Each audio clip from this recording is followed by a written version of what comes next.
Muy buenos días, buenas tardes, buenas noches a todas las personas, amigos, amigas, colegas que nos estén acompañando desde distintos puntos cardinales del planeta Tierra. Estamos acá comenzando la tercera conversación de este Totem Live 2022, edición limitada a 22 mentes brillantes que nos están ayudando a alumbrar el apasionante año 2022. Hoy tengo el gustazo de estar acompañado acá por mi querida, estimada, admirada Cris Quiñones, que sale completamente en vivo, si no me equivoco, desde Lima, Perú. Cris, bienvenida.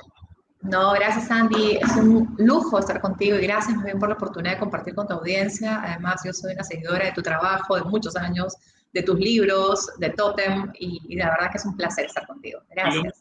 Lo mismo por mi parte, y este es un gustazo que me estoy dando de poder hablar con gente que admiro, que respeto, que me inspira. Y Cris, una mujer que realmente ha tomado un rol súper destacado.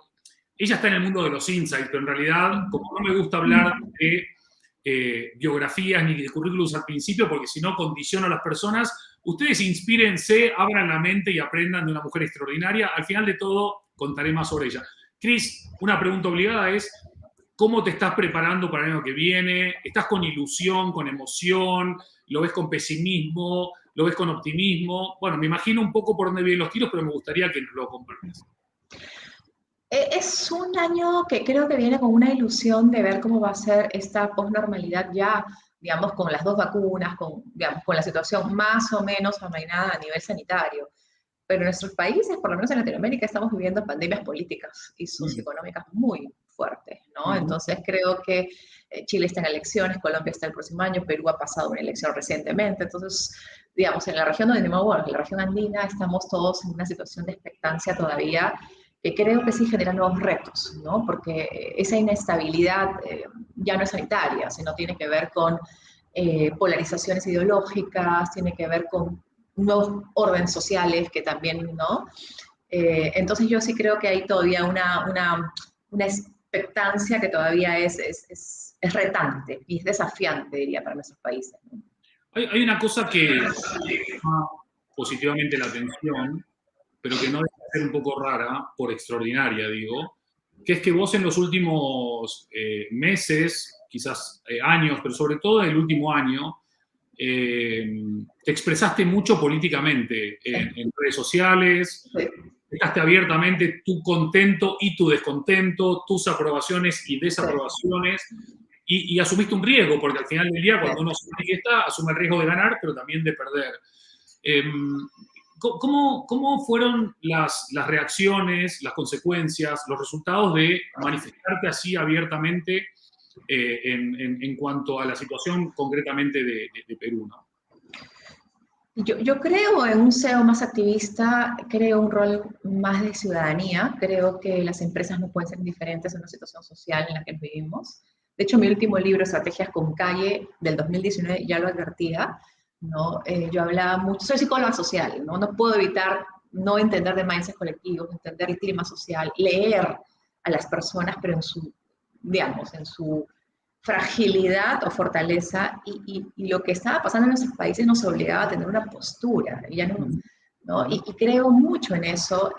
Hoy mi rol es un poco también levantar la voz en aquellos temas y valores que yo defiendo, ¿no? La democracia, la equidad de género, la inclusión, la defensa de las minorías, y valores que efectivamente ahora, inclusive con mis clientes, empezamos a trabajar cada vez más, ¿no? Es decir, qué posturas vamos a tomar, cuál es nuestro rol, digamos, y además la gente de la calle lo pide, ¿no? O sea, ya no puede ser una marca silente, ¿no?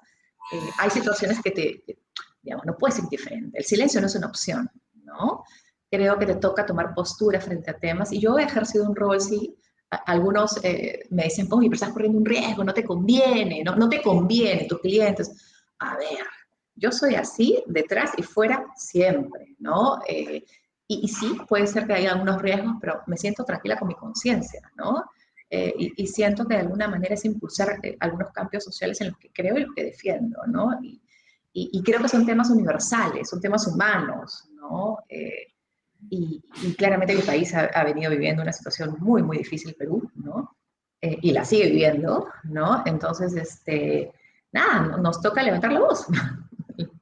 Es eso.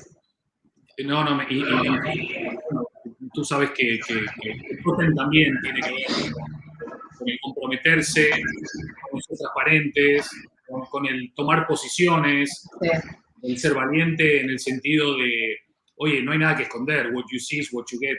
El punto de cara al 2022, Chris, ¿crees que sería posible un mundo o una sociedad en el que cada uno pueda manifestar abiertamente su postura sin tener que terminar siempre en grietas o en brechas o en tortas y realmente poder encontrar puntos de debate donde las diferencias nos enriquecen, en donde Sí. los diferentes nos hacen mejores y más fuertes? No tenemos por qué pensar ni hacer todo lo mismo. Primero porque es aburrido y segundo Sí. porque estamos entrando en una dinámica muy peligrosa. Sí, la polarización en nuestros países creo que es una dinámica muy peligrosa, ¿no?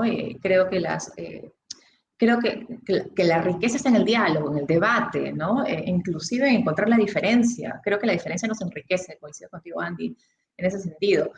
Pero justamente hay que levantar la voz hacia ese lugar, ¿no? Creo que podemos, a ver, pensar distinto no nos hace enemigos, ¿no? Al contrario, creo que nos hace más empáticos.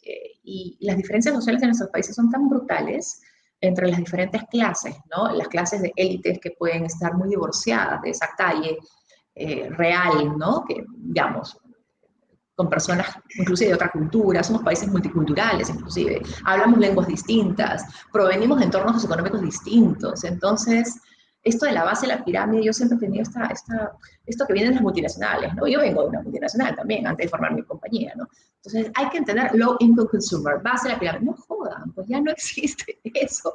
Hoy la cultura está en todos lados y creo que nos toca entender la cultura en su máxima diversidad, ¿no? Y por eso siempre hablo de marketing fuera de los escritorios, ¿no? Hablo mucho de entender esa psicología social que está ahí, que hay unas nuevas normalidades, que hay nuevas familias, que inclusive no se entienden, ¿no? En muchas partes de Latinoamérica todavía sigue ese concepto del ama de casa, o sea, y no entendimiento como el rol de la mujer ya cambió, o nuevas familias con padres, madres, hijos. Yo soy una nueva familia. Yo estoy casada hace 3 años, no tengo hijos, tengo un gato. Ya, pero no entro en la foto, ni siquiera soy considerada familia, o sea, soy pareja todavía para algunos, ¿se dan cuenta? ¿No? Hay familias rejuntadas, reconstituidas, hay familias unifamiliares, hay familias homoparentales, hay madres solteras que son en mi país 17% de la población y no salen ni en la foto. Entonces, no, uno no puede, o sea, hay mucho invisible social, en otras palabras, hay mucha necesidad de visibilizar esas diferencias y poder, digamos, sumarlas a una lectura mucho más compleja, ¿no? Multivariable, ¿no? Pero no puede haber diálogo sobre la base de la indiferencia, y no puede haber diálogo sobre la base de la invisibilización del otro, ¿no? Un poco por ese lado. De acuerdo, de acuerdo. Dos en una, hoy, que un lujo que nos acompañes. Por un lado, por estos nuevos desafíos y estas nuevas visibilizaciones, me gustaría si me podés ampliar un poquito más. ¿Cómo visualizás el rol de la mujer, el rol de la mujer desde la sociedad y el rol de la mujer desde la mujer para el año que viene? Y por otro lado, vas enumerando un montón de cuestiones que para mí hacen de la agenda prioritaria del tiempo que viene, pero estamos todo el día hablando del metaverso y de Zuckerberg y de Facebook y de Instagram. ¿De qué manera, desde tu análisis siempre tan riguroso y agudo, estamos perdiendo el foco de atención y estamos siendo muy sagazmente manipulados para hablar de lo que verdaderamente no es relevante? Sí, yo creo que Latinoamérica es bastante más compleja, ¿no? Entonces, cuando a veces nos fijamos en esto de Big Data, analítica y Internet of Things y todo lo demás, está bien, pero las calles no son solamente virtuales, ¿no? En nuestra querida Latinoamérica las calles reales se están hirviendo, ¿no? Y hay que entender en su complejidad. Creo que las redes sociales son las que se están en las comunidades, ¿no? Cuando la gente empieza a hacer finanzas colectivas, esas son redes, ¿no? Sociales, ¿no? Pero no están pues necesariamente en Twitter o en TikTok, ¿no? Entonces creo que tenemos necesariamente que reconsiderar el asunto desde un asunto de la cultura. Algo que yo creo que está muy ausente en los directorios y muy ausente en las mesas de gerencia. La conceptualización de cuáles son los rituales, por ejemplo, de las personas, ¿no? Lo que le hace sentido a la gente, ¿no? Sentido de pertenencia. Y claro, la virtualización excesiva, lo que está sucediendo está fragilizando las relaciones humanas.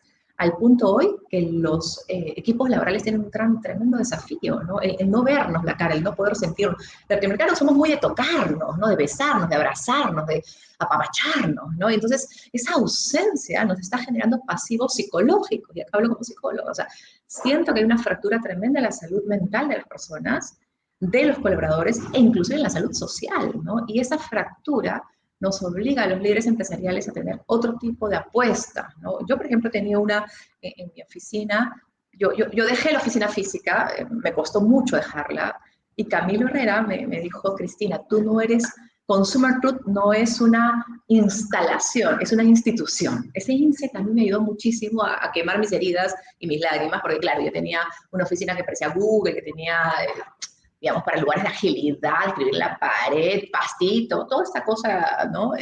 Que uno dice, bueno, insiders, innovación. Había conseguido la oficina y de pronto vino el COVID y tuve que perderla. Eso a mí me golpeó en el alma. Pero bueno, ya está. Ahora tenemos casi 2 años teletrabajando, pero sí. O sea, ahora tenemos reuniones lunes, miércoles y viernes para tener reuniones de convivio, para hablar de nosotros, para reírnos, para tocarnos, pero aunque sea de otro modo. O sea, he tenido que reconstituir totalmente la forma de relaciones, ¿no? Entonces, estos espacios híbridos creo que hacen que la lealtad sea más líquida también, ¿no? Porque un colaborador ahorita podría estar trabajando en varios lugares, desde su computadora y en varios sitios. Es más, yo tengo ahorita trabajadores igual que tú, trabajando desde varios países. O sea, no interesa dónde estás, ya tu computadora y ya está. Entonces, sí creo que esta liquidez de las relaciones genera fraccionamientos también, fracturas en todo nivel, y creo que nos toca recuperar la salud social y la salud mental de nuestros equipos y ciertamente de nuestros clientes, ¿no? De acuerdo. Me estaba acordando cuando, no me acuerdo en cuál de todas las Marvel, cuando Thor y todos los asgardianos que quedaron vivos iban en esa nave y decía, este es el fin de Asgard, ¿no? Entonces uno le decía, no, Asgard no es un lugar, Asgard es un pueblo, Asgard es un sentimiento, ¿no? Al final, Consumer Truth es un sentimiento, ¿no? Es una comunidad y que más allá de la oficina seguirá ahí a full. ¿Podemos profundizar un poquito más en este tema de la salud mental, que casi nadie quiere hablar de ello? Siempre que ves a alguien que está deprimido o bajoneado, es como, ay, no, mira, prefiero no estar contigo. O sea, la gente le da la espalda a todo lo que emocionalmente no tiene que ver con el éxito, con la fama, bueno, en fin. ¿Por qué tenemos tanto miedo a ayudar, a dar una mano y a no darle la espalda a este es un problema muy grande, el de la salud mental y el de la salud social, y me gustaría desde tu perspectiva de calle, ¿no? De ser una tipa que se gasta la suela de los zapatos o de las botas, hablando, escuchando, observando sobre este particular. Es interesante porque lo que hizo la pandemia es demostrarnos que todos somos tales, ¿no? Que independientemente de tu cuenta bancaria, todos podemos terminar en un hospital y, quién sabe, en una cama UCI, ¿no? De emergencia. Entonces, creo que esta pandemia democratizó, ¿no? El concepto de la salud, pero también el concepto del éxito. Éxito es sobrevivencia. Éxito es quien pudo sobrevivir a este COVID y mantenerse vivo, en primer lugar, o con trabajo, o por lo menos con algo que hacer en una familia, un equipo humano, en fin, un entorno, entre comillas, sobreviviente. Entonces, creo que nos ha dado mucha humanidad y mucha humildad. Y en el término empresarial, creo que ha hecho que los líderes cambien el ego por el hago, ¿no? O sea, este ego que era, ¿no? Oficina más grande significa, ¿no? Ego más grande o posición jerárquica mayor, pucha, se olvidó, ahora todos teletrabajamos, o sea, todos estamos igual conectados con la misma pantalla de StreamYard o de Zoom o Microsoft Teams, y es la misma pantalla, el mismo tamaño, igual color. O sea, no existe ningún tipo de diferenciación alguna. Entonces, esa es la parte positiva, entre comillas, y esta democratización del éxito ha hecho que, de alguna u otra manera, veamos otros valores que sean tan importantes como los valores del éxito económico, la ganancia o la rentabilidad y el ROI, el EBITDA, que tiene que ver con resiliencia, ¿no? Es decir, la capacidad de sobrevivir. O sea, inclusive, ¿qué talento quiero para mi compañía? Ese que es, digamos, talentoso en términos convencionales, es decir, su capacidad académica, profesional, etcétera, o ese que es capaz de sobrellevar las dificultades, que frente a un problema, frente a una crisis, se adapta, se reinventa, porque eso por lo menos es lo que ha pasado en muchas compañías, ¿no? Hemos tenido equipos que ante la crisis se han totalmente deprimido, estresado, inclusive hemos tenido que dar vacaciones, hemos tenido que, en fin, implementar ciertas cosas para poder sobrellevar. Yo he tenido que ser más psicóloga clínica en mi organización que otra cosa, ¿no? Y además con la responsabilidad que conlleva la profesión, o sea, no puede ser diferente, ¿no? He contratado coaching para mi equipo, lo he contratado para mí misma, hemos tenido sesiones de alguna manera de catarsis, porque el dolor estaba siendo demasiado evidente, ¿no? Y mientras tú no te hagas cargo de ese dolor, por lo menos lo saques, lo etiquetes y lo trabajes, ese dolor va a seguir comiéndote las energías adentro, ¿no? Entonces, creo que hay una reflexión del éxito, pero también hay una necesidad de poder poner otros valores, la resiliencia, la sobrevivencia, la adaptación, el optimismo, la espontaneidad, el manejo en entornos de incertidumbre, ¿no? Y creo que eso nos está llevando a una reconsideración del futuro de trabajo también, ¿no? Que inclusive contemple esta mal llamada patología como una virtud, y eso es algo que yo siempre he defendido, ¿no? A veces pretendemos tener superhumanos colaboradores, superhumanos líderes, superhumanos, que se habla mucho de competitividad, se habla mucho de eficiencia productiva, y yo digo, ¿de dónde están las personas? O sea, las personas somos, al final, no somos perfectas y tampoco nos definimos por una curva estadística, ¿no? De normalidad, eso es un fake. Las personas somos normales y la normalidad tiene de todo tipo, ¿no? Un poco locura, un poco cordura, digamos. Esa, yo creo que inclusive hoy contratar ese usuario extremo, como llamamos en innovación, que puede ser esta persona que tiene fragilidad, que tiene bipolaridad, que tiene algún esquema, puede ser hasta muy rico para tu organización. No solamente porque la vuelve inclusiva, sino porque te ayuda a aprender mucho de esa fragilidad, ¿no? Yo personalmente creo que necesitamos abrazar, como tú dices en tu idioma, esa diferencia y abrazar la complejidad humana y abrazar inclusive este reto de la salud desde una perspectiva mucho más nutriente, ¿no? Que de productividad. Creo que qué cosa es ser exitoso, qué cosa es ser productivo. Para mí hoy, exitoso y productivo es quien sonríe a la vida a pesar de las diferencias, quien puede ser capaz de abrazar a pesar de la crisis, ¿no? Y eso es algo que además es muy latinoamericano, porque somos países que hemos sobrevivido, no esta pandemia, sino hace 200 años de nuestra independencia, que venimos con pandemias sociales, políticas, económicas. Entonces creo que ha sacado lo más fuerte de las personas, ha reinventado el talento. Hay mucho emprendedor ahora en TikTok, en redes sociales. Hay muchas mujeres que también hemos sacado adelante nuestras casas con mucha fuerza, ¿no? Entonces yo creo que esta pandemia lo que ha hecho, como les ley Darwin de sobrevivencia, poder reinventar también los talentos de las personas, ¿no? Wow, excelente, excelente, Cris. Esta mirada que tenés, suscribo al 1000%. ¿Tú crees que en el seno de las empresas, aquellas que tienen más empleados, más recursos, más impacto, pero también más obligaciones y más responsabilidad, está calando? ¿O seguimos siendo prisioneros del Excel, del EBITDA y de los resultados financieros? ¿O verdaderamente se abrió una puerta que ya no tiene marcha atrás, en el que el componente o el factor humano no es algo residual, sino que realmente hace que las compañías den un paso adelante, no solamente en términos de expresarse políticamente o en causas, sino también en empezar a mirar a las personas con otros ojos, más allá de la productividad y la eficiencia? Qué fuerte tu pregunta. Yo creo que estamos en una etapa, por lo menos lo que yo veo, ¿no? En el mundo empresarial, donde nos movemos mucho, que es en la región andina de Latinoamérica, es que todavía es un proceso, ¿no? A mí lo que me llamó mucho la atención en plena crisis sanitaria es que muchas grandes empresas hicieron suspensión perfecta, es decir, dejaron a sus empleados, digamos, ¿no? De contratarlos porque tenían una situación, bueno, algunos legítimos, otros no, pero digamos, se consideraba al capital humano como un recurso, como tal, dejo de ser recurso cuando no me es productivo o cuando finalmente me genera un costo, ¿no? Pero hay muchas microempresas, pequeñas empresas, que mantuvieron a sus equipos a pesar de. ¿Por qué? Porque para ellas no son recursos humanos, son su familia, ¿no? ¿no?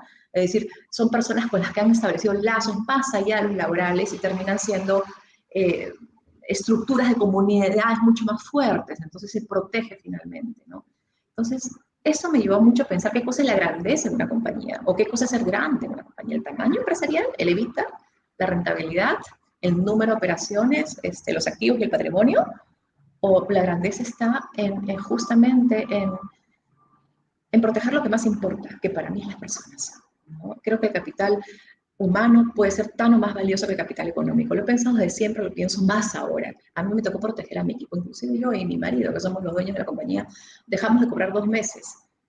¿Por qué? Porque hicimos nuestro flujo de caja y en la plena época de pandemia sabíamos que teníamos que llegar a cubrir los sueldos, las obligaciones, etc. Y era importante sacrificarse uno antes que sacrificar al equipo, ¿no?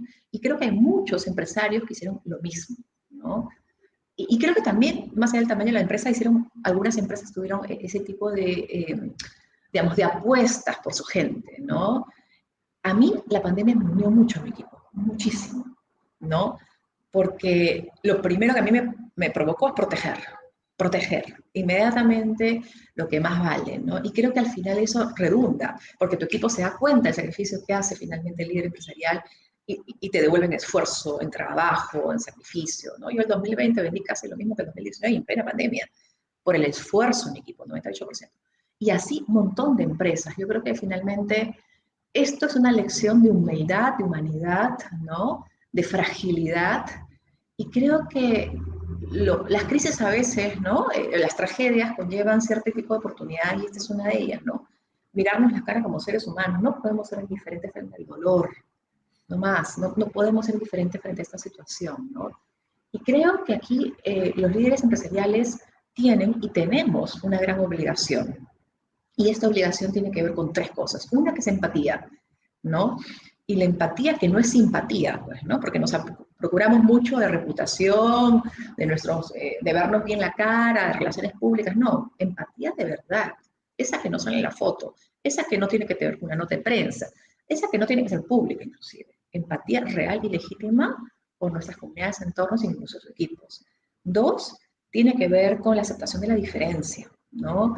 Tiene que ver con esa capacidad de poder decir, oye, las minorías, lo distinto, es valioso, pero no simplemente para ganar un premio de inclusión que te lo dan en alguna organización gremial empresarial, sino tiene que ver porque realmente la diferencia genera innovación, la diferencia genera mirada distinta, la diferencia genera aprender del otro, y hoy aprender de los otros es un tremendo asset organizacional. 1, empatía, 2, diferencia, y 3, un tema que para mí es clave, la humildad. Humildad para reconocer, ¿no? Que uno no lo sabe todo. Esta pandemia nos demostró que por más conocimiento, billetera, maestría, escuela de negocios que tú tengas, igual de frágil, igual de mortal que cualquier otro. Y ojalá esa humildad empresarial que nos ha llevado además a de alguna manera estar, digamos, en la misma cancha todos, ¿no? Nivelar la cancha todos, se mantenga, ¿no? Y creo que la demostración del éxito, entre otras cosas, nos va a llevar a eso. Y ojalá esta virtualización, este teletrabajo, esta telemedicina, digamos, este nuevo mundo de alguna manera virtual, nos permita reconocernos en esos 3 niveles, ¿no? Empatía, diferencia y humildad. Divino. Y qué bueno también que a todas las personas que con lo que nos estás contando hoy, tus experiencias en primera persona, ¿no? Al final, no solamente de lo que uno más aprende y se nutre de la propia experiencia, sino también de lo que más nos podemos nutrir y aprender los demás, que es aquello que se vive realmente en la realidad, más allá de las muchas realidades que vivimos. Me gustaría retomar, cuando hablabas del problema de la salud mental y la salud social, acá en Europa, por ejemplo, cuando estamos ahora en la 6ª ola, pero no sabemos si es la 6ª o la 9ª, porque ya la gente no entiende por qué si ya estamos casi con inmunidad de rebaño sigue habiendo estos picos, bueno, en fin. Pero muchos hablan, incluso medios de comunicación hablan de la era post-pandemia, ¿no? Lo cual es una ridiculez, porque no existe la post-pandemia, porque la pandemia del coronavirus puede acabar o no, ya conviviremos igual que... De acuerdo. Que 200 años casi de pandemia, ¿no? Y algunas Sí, como sí, sí. la pobreza es una pandemia que en Latinoamérica se ha acrecentado y se ha profundizado Sí, con fuerte. el coronavirus. Pero también hay otras pandemias que son menos sexy, ¿no? Que venden menos titulares, como la soledad. Hoy hay países como Japón o Gran Bretaña que tienen el Ministerio de la Soledad para atacar este tipo de pandemias. ¿Cómo vislumbrás vos Wow. este desarrollo el año que viene en cuanto a su visibilidad, su problemática, posibles soluciones de estas pandemias más silenciosas y menos sexys, ¿no? Que no abren los noticieros o los telediarios, pero que son mucho más difíciles de solucionar?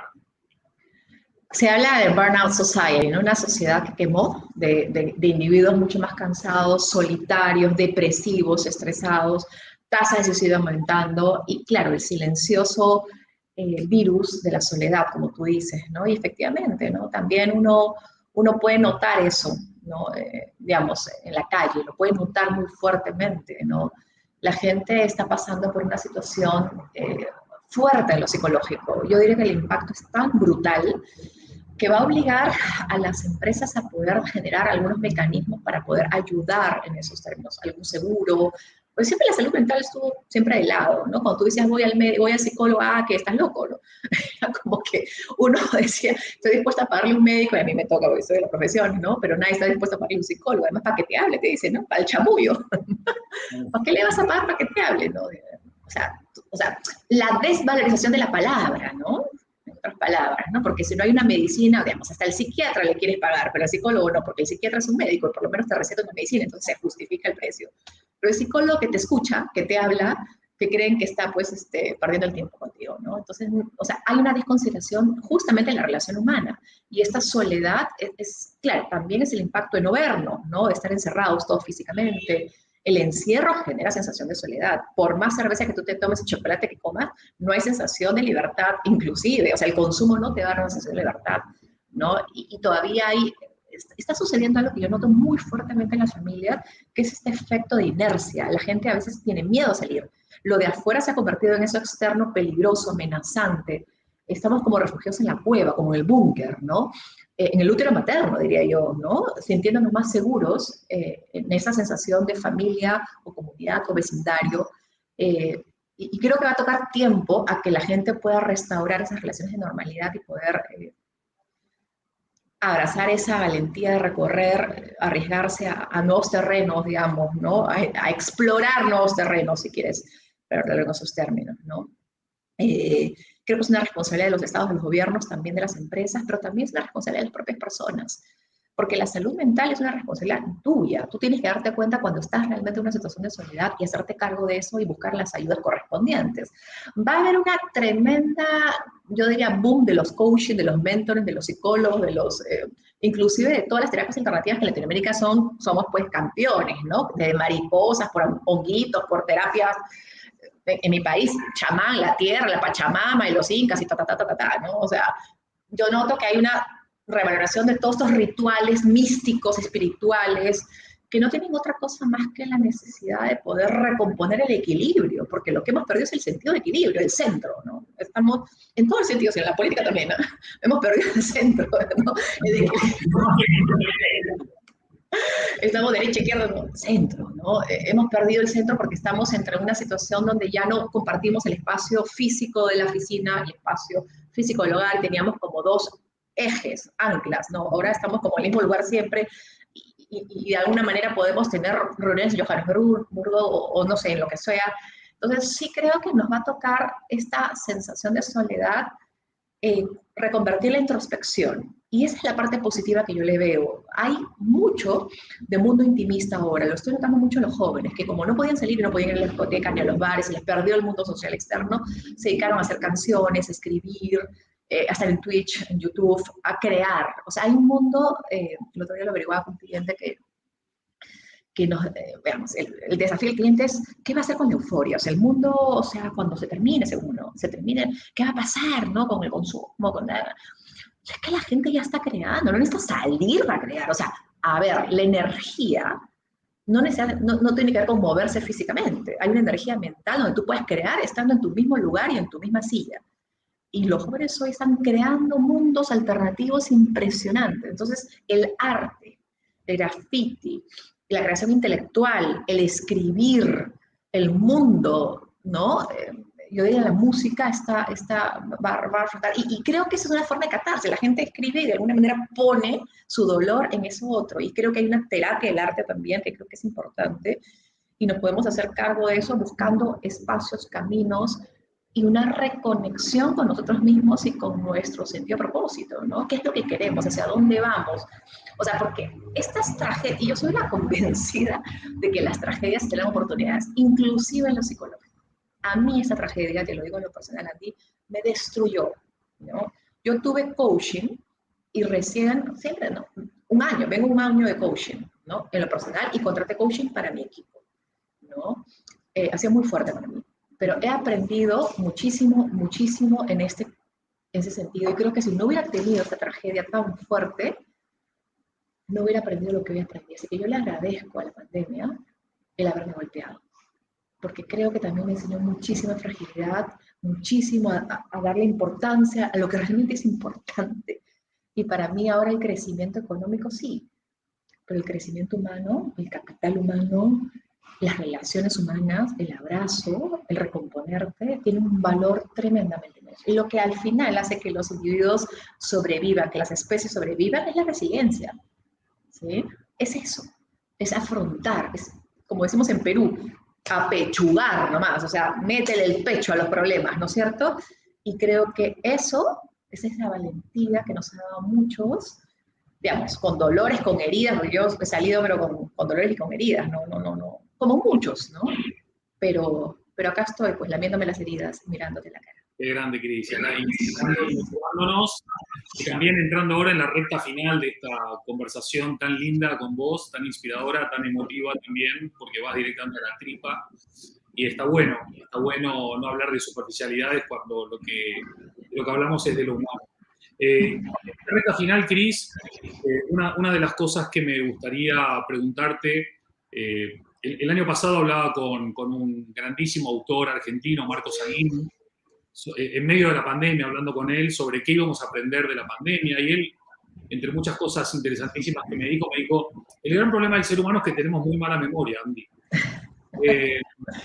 ¿Vos crees, Cris, que obviamente cuando uno tiene una herida o hay cicatrices, la memoria te acompaña, la tenés, Claro.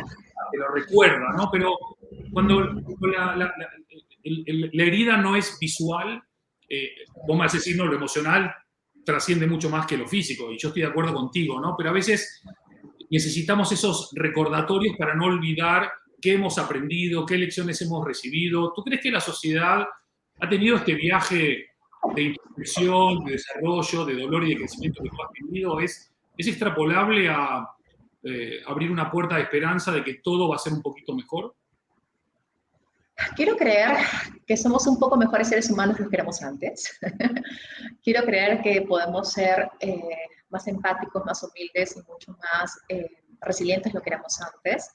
Pero tú dices una gran verdad, ¿no? A veces no tenemos memoria y a veces solamente nos toca cuando nos golpeamos o cuando tocamos fondo, es que realmente cambiamos, ¿no? Y cuando realmente hacemos los cambios. En el caso, y eso es una verdad psicológica histórica, ¿no?